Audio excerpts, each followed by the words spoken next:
Bonjour, alors je reviens de dehors. 1er mars 2018, un grand événement, un basculement probablement. Donc je vous donne d'abord l'effet brut, je vous rappelle mon hypothèse générale et puis je vous dis ce que cela veut dire. L'effet brut, apparemment le gouvernement danois va prendre une loi. Donc dans cette loi, les gens des quartiers surdélinquants seront davantage sanctionnés que les autres. Alors les gens des quartiers surdélinquants, ça sous-entend les gentils immigrés.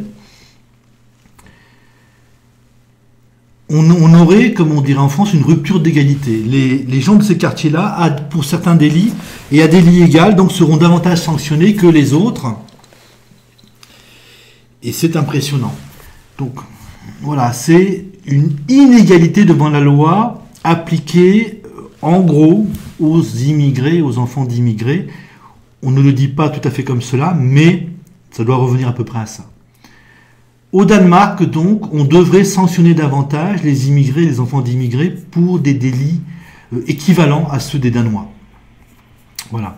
Donc maintenant, mon hypothèse générale, c'est que dans les pays de passé protestant, plus l'Autriche, en gros dans les pays de culture allemande ou anglaise, l'égalité n'existe pas. Donc on passe de l'inégalité avec un signe positif à l'inégalité avec un signe négatif.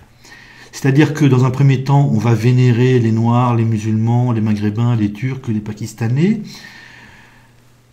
en appelant ça multiculturalisme, en parlant d'enrichissement mutuel, en disant que c'est merveilleux. Dans un second temps, c'est le malaise. Et dans un troisième temps, c'est toujours l'inégalité, mais avec un signe négatif. Donc dans mes dernières vidéos, je vous avais dit, les pays donc, de passé protestant commencent à dire que les musulmans posent problème ou sont dans le malaise. Et on attend les premiers signes de racisme. Les premiers signes officiels de racisme, et je vous ai fait cette vidéo il y a peut-être 10-15 jours. Et donc on y est déjà au premier signe d'inégalité dans l'infériorité, non plus dans la supériorité. Donc cette fois-ci, la gauche française en est encore au laxisme vis-à-vis des Noirs et des musulmans, ou des Maghrébins appelés musulmans. Au Danemark, c'est l'inverse. C'est si tu es noir, si tu es musulman, à délit égal, tu es davantage sanctionné. Alors c'est le tout début. Ce n'est pas dit comme cela, ce n'est pas tous les délits. Mais voilà, on y est.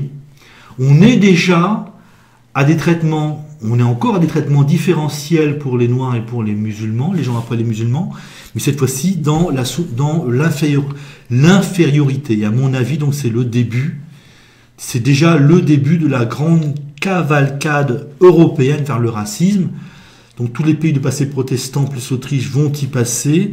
Nous, Français, nous allons suivre l'Allemagne. Dès que l'Allemagne passera au racisme, nous allons suivre.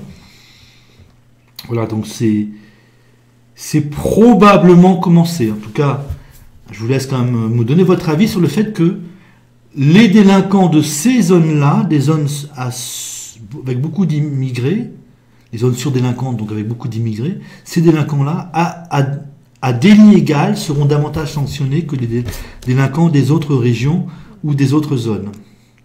C'est très impressionnant. Donc voilà, c'est vraiment le 1er mars 2018. En gros, je pense que l'Europe commence à basculer vers le racisme pur et simple. Il n'y a rien de nouveau. On applique toujours le principe d'inégalité, mais cette fois-ci, en disant que les musulmans et les noirs sont un problème plutôt qu'un enrichissement. C'est la queue de mon chat. Salut!